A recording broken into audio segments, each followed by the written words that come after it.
Okay. And see you too.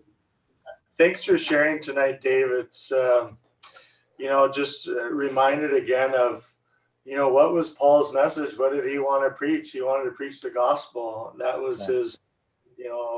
his mission, and I've just been encouraged in that lately. Where what was sort of your role with the EFCCM missions, or the denominational missions? Were you and yeah, yes. Can you just kind of answer that again? Okay, so basically, I served as the director, the CEO, basically, of the mission side of things, and I'll just give you a little bit of background. I came into that role with a bit of a deficit because I had no cross-cultural mission experience. I had never served as a career missionary. I had done a lot of mission stuff cross-culturally, many mission trips and so on, but I had never served as a career missionary. But I think what I did bring to the role was a passion to come back to bringing a balance.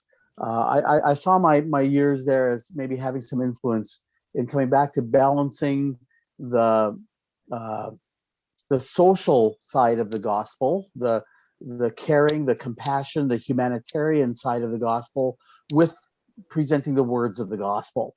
I think very often the pendulum swings, right? We can be very passionate about sharing the words of the gospel and neglect the deep felt needs of people, the heart, or the physical needs, those kind of needs.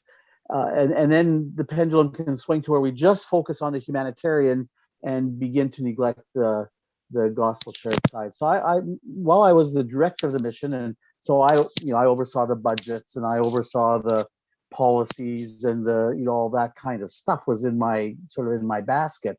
What my heart and my passion was to bring a fresh vision for being gospel sharing in all of the things that we did. I'd been strongly influenced by the work of Samaritan's Purse. I did some work in Liberia with Samaritan's Purse previous to this, while I was still pastoring in Salmon Arm. And the message of Samaritan's Purse was, let the development work, the humanitarian work, let that simply be a platform from which we share the message of the gospel. And so it was with that kind of spirit that I came into the mission. So my role was, on paper, was to oversee the budget, to give leadership to the mission on behalf of the board, to make policy decisions and budget decisions and all that kind of stuff. But to me, all of that was simply tools that would get us to the main task. And the main task was, how do we get the message of the gospel out, both the humanitarian side of it, as well as and the compassionate side of it, as well as the proclamation side of it. And so I saw myself as maybe being an influencer for a season to help to focus the mission back in that direction. I'm not sure if that's what you're looking for, but that's how I saw my role. Okay. Is there, you have the benefit of having that global perspective right now. We're much more connected across borders and boundaries now than we ever have been. Yeah.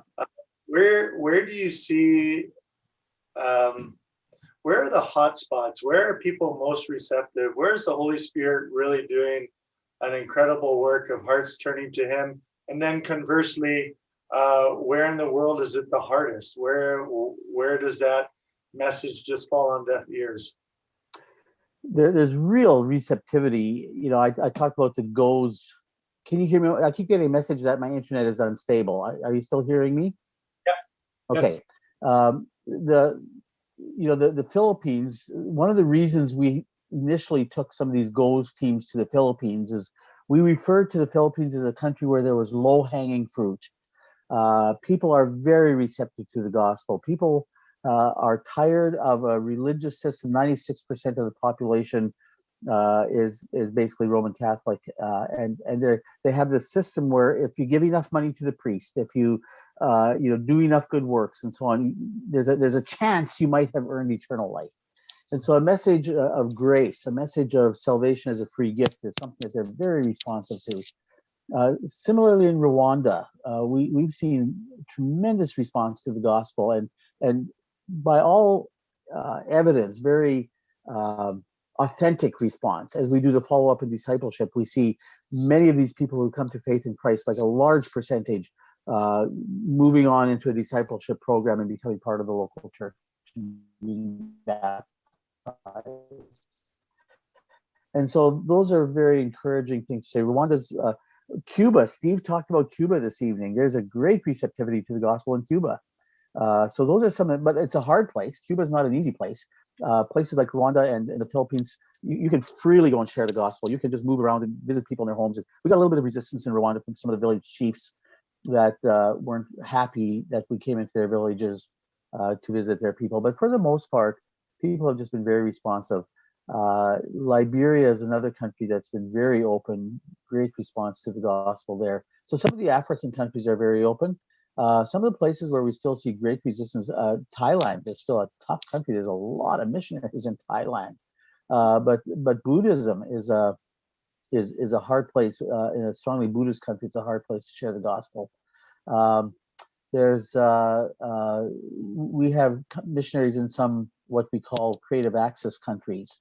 One of them we refer to as the tea house, which is one of the former Soviet republics, and strongly Muslim country, Turkey. There's an openness to the gospel, but it's hard to share the gospel in Turkey. So we have some places where it's still really tough. China, I refer to my wife and I making a trip to China about 7 years ago, and we were shocked at the openness there was. But China is really clamping down right now, and it's becoming more and more difficult to share the gospel in China. So those are some of the hard places. But yeah, any country that has had a strongly Catholic background, people are quite religious, and so they're far more open, and a religion that hasn't necessarily satisfied their needs, and so there's a great openness to the gospel there. Thank you. I'm just going to note anybody that's in the room and you want to ask a question, if you want to just come up to this microphone, and that'll be picked up by this microphone and the cameras here, so Dave will hear and see you. And please feel free to come on up and ask a question or make a comment, and let Dave respond. I'm not trying to cut Mark, I'm not trying to cut you off, or anybody else that's online. I get it, Jeremy, I get it. Well, we didn't want to have you just dominate the whole time, Mark.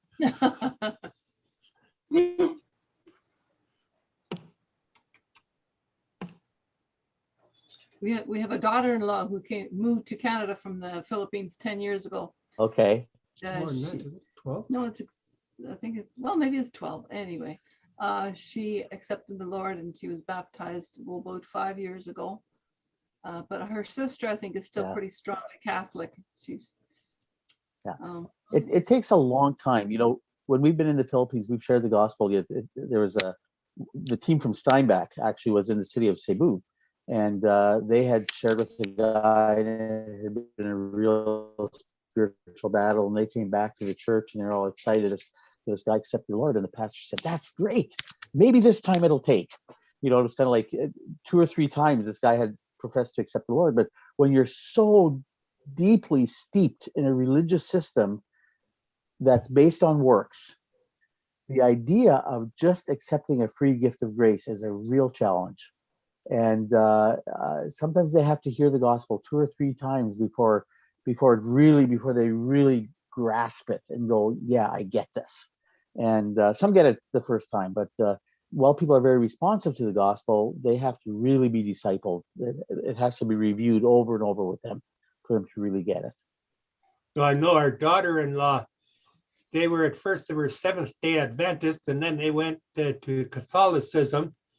And her mom, when she started going with our son, her mom told her that, well, hey, it's your life. You have to choose. Well, I'll use the term, if you want to become a Protestant or if you want to stay a Catholic, that's up to you. You got my blessing. You choose whichever way you want to go. And she was baptized in a I think it was a Baptist church too. Yeah. Nice. A Filipino Baptist church. Okay. Yeah. No, it's I led one guy to Christ a few years ago, and he was married. He was working in Saudi Arabia, and I connected with him online, and through this online relationship, he eventually accepted Christ. But now he went back to the Philippines. He had been married while he was in Saudi Arabia to a Filipino.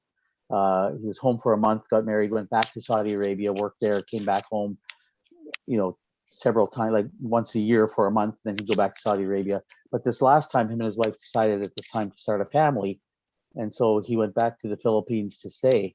Well, when he told his wife that he had accepted Christ and he was now a born again Christian, it was like, whoa, you're coming back now to start a family, and we will be Catholic. We're not going there. And if you expect me to leave the Catholic Church, and I just said to him, I said, listen, you don't have to leave the Catholic Church. You can follow Christ. You can be with your wife. Let it be your life that will win her. But don't, you can follow the Lord. You can be a part of studying the Word and praying and so on. And but it was tough for him. So yeah, it's a challenge, but many are coming, and many are responding to the gospel, and the Philippine evangelical churches of the Philippines are really working hard to get the gospel into they call them barangays, which would be like our municipalities, kind of get them to have a gospel witness in everyone in the Philippines, and it's great. So we've been able to, what we're looking at doing in the future, as I work with this GOES project that we talked about this evening, is the Evangelical Free Church of the Philippines would like us to send teams to go into new communities with their church planting teams. So when the church in one community is planting a church in the next barangay, that we would send an evangelism team to work with their people, going door to door and sharing the gospel. And then the discipleship groups that would grow out of that would become the nucleus for a new church plant. And so they really want us to come and help them in their church planting efforts. The fact that we're Canadians does open doors, right? I mean, it just, people are going, oh, there's Canadians here. Yes, you can gladly come to my home. I'd love to have a Canadian visit me, because everybody thinks Canada is the greatest thing since sliced bread. We know it's pretty cool, but Filipinos really have a thing for Canada. And so if there's a Canadian coming, they love it. And then we come and we just say, we're just here to share a message with you. We just want to talk to you about what God has done in our lives. And it's created great opportunities and great openness, and churches have been planted out of that. Dave, Also in Rwanda, we've seen some new churches planted. Yes. Dave, can you speak to Go ahead. your third reason for going, just with regards to objective truth? And you said sometimes, or very often, this is maybe not necessarily a popular position. And those of us, maybe, I think of myself in terms of having grown up in the church and believing that. But how does that live out in one's life when you are sharing that truth? I had a really neat, I don't know if you guys are all Winnipeg Blue Bomber fans, so I have to be careful what I say here, but. Well, there's a Hamilton Tiger Cat fan here. Okay. Mark Washington was the defensive coach for the BC Lions for a number of years. And during my, I'm going to refer to this in the message tomorrow, I had a very short-lived junior hockey career where I was the chaplain of our local Salmon Arm Silverbacks hockey team. And I would always try to bring a Christian athlete out to come and speak to the boys at some point during the season. And Mark Washington came a couple of times, and he's a great guy. But he did a very interesting thing. He said, I know that all of you come from many different backgrounds, and we live in a world where, you can have your understanding of truth, and whatever is truth to you is fine, and I can have my truth, and I shouldn't try to force you to accept my truth. I should just respect you. I think it was during the years of Brian Mulrooney's prime ministership, if I recall correctly. He said the key word in Canadian, the Canadian experience is tolerance. We all have to be tolerant of each other. And with this great influx of immigrants we've had that have brought some beautiful culture to us and so on, there's also this diversity of religion, and the idea of actually trying to convince someone that we have the truth and they should accept our truth is not popular. But when Mark Washington did it with guys, he shared it very clearly. He said, I want you all to close your eyes. And then I want you to, without looking at anybody else, I want you to point in the direction that you believe is true north. Because at the North Pole, there is a bucket with $1 million of gold. And I want you to point, and just whoever one gets thing. it right. Hold on, Dave. Yeah. We lost your audio just after we closed our eyes. Oh. Okay, so we'll point, have to go point back. north. There's a bucket of gold worth $1 million at the North Pole. And whoever gets it right will get the $1 million. And so everybody pointed, and what they thought was true north. And then when they opened their eyes, of course, everybody was pointing a different direction. And he said, but there's only one true north. There can't be two true norths. There's only one true north, and you have to go true. And if you're off even by 1 degree, you will miss the pot of gold. And he said, when it comes to eternal things of eternal value, there's only one truth. And Jesus said, and if you miss that by even 1 degree, you will miss out on his second thing that he said, I am the way and I am the life. He also said that along with being the truth. And so it was just a really neat illustration. There's only one true north. You can't have two truths that contradict each other. They can't both be true. And so then you come to what gives us reason to believe that we have the truth? And it was, Jesus showed himself to his disciples, convincing them that he was alive. And that's the thing that made the difference. That's the thing that gives us confidence to believe that the message we proclaim is a truth, because it's based on the truth of the resurrection. I refer to these foster kids we have living in our home, or Jeremy, you mentioned them. They're sweet and adorable kids. They're from a Hindu background. And the little 12-year-old the other day said, around Easter time, we were talking about Easter. What's the meaning of Easter? And he's going, why did your God die at Easter? And why did he come alive again? And so we had some interesting conversations around that. But one of the things he asked me one day, he said, in my religion, we have many gods, but in your religion, you only have one God. And your God seems to care about me. What's the difference? And so there's that subtle reality that even a 12-year-old, and we haven't, we're not allowed to, as foster parents, we're not allowed to proselytize. We can't use our role as foster parents. We just do life, right? And but he's picked this up as he's been listening to conversations and so on. And he said, in my religion, there are many gods, but your God, you have one God, and he seems to care about us. And so we have this sense that there is an objective truth based on the resurrection, based on the fact that our God is alive in Jesus Christ. It confirmed that by his appearances to the disciples. So, but yeah, it's a tough one in our world today.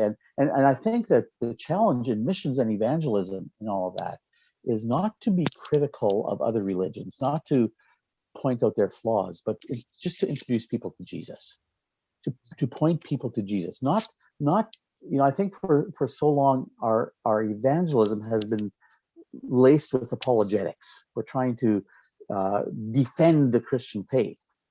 I don't think Jesus needs to be defended. I think he just needs to be introduced to people. And if we introduce people to the living Lord and nudge them toward him, not saying, I'm in and you're out and I'm going to tell you how you can get in. And this is, I'm giving you a little bit of a preamble to my message tomorrow here.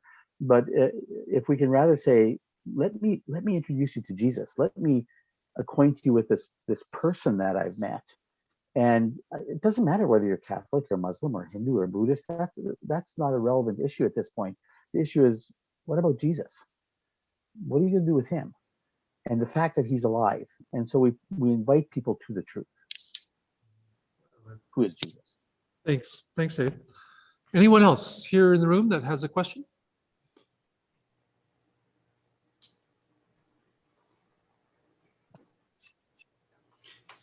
But if those children ask you a question, why can't you answer them truthfully? We can. That wouldn't be proselytizing. No, we can respond to it. We just can't. We're not supposed to initiate. We're not supposed to say, hey, we have these kids in our home and we got them here to convert them. No, that's not our goal. Our Instead that's goal asking you to give them the truth. is to provide a safe and happy environment for them. And fine, yeah.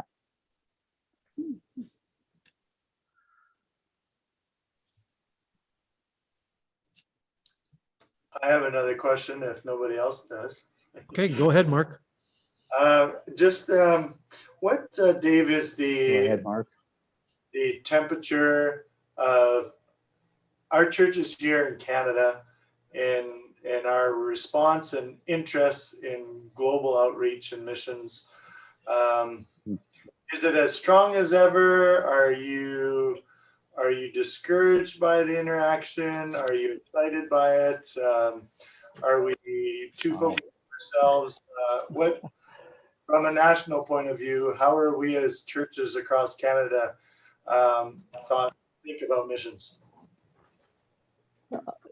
That's a really profound question, actually. A couple of years ago, Neil Bassingthwaite came into our home office to be the national mission director.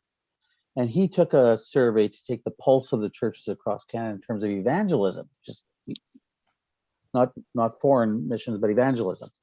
And in his survey, he found that people responded that there was people felt that we were maybe 5, on a scale of 1 to 10, we were maybe a 5 in terms of effectiveness in evangelism and a passion for evangelism. And with regard to missions, there's I talked about the balance between the humanitarian aspect, the compassionate ministries, and the gospel sharing. When we raise money, for example, this benevolent fund that we started when the pandemic began, and we started to tell stories of whole communities in Rwanda and in Bolivia and in the Philippines where they had not had food, where children were literally starving to death, where parents were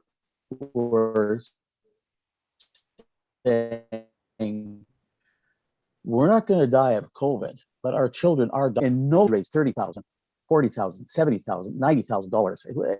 The money just flowed in abundance. People are incredibly generous. We're sending church planting. It's tough to raise money. People respond to the humanitarian crisis, to the compassionate need. But the idea of, and part of it is a younger generation coming up has seen a history where missionary work has been somehow identified with colonization, where we're trying to turn these countries into the West. We're trying to make them look like the West. And I see that, when I've been in Rwanda, I'll just give you one example.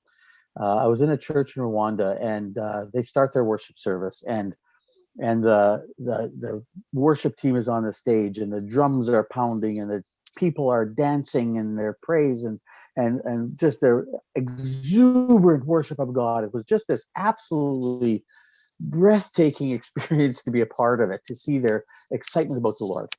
And then they were going to have communion, and they asked all of the non-believers to leave the room. 50 years ago, when they planted those churches, the non-believers can't be part of communion. And then they all sat in rows, and they got out this hymn book and started singing hymns that I love.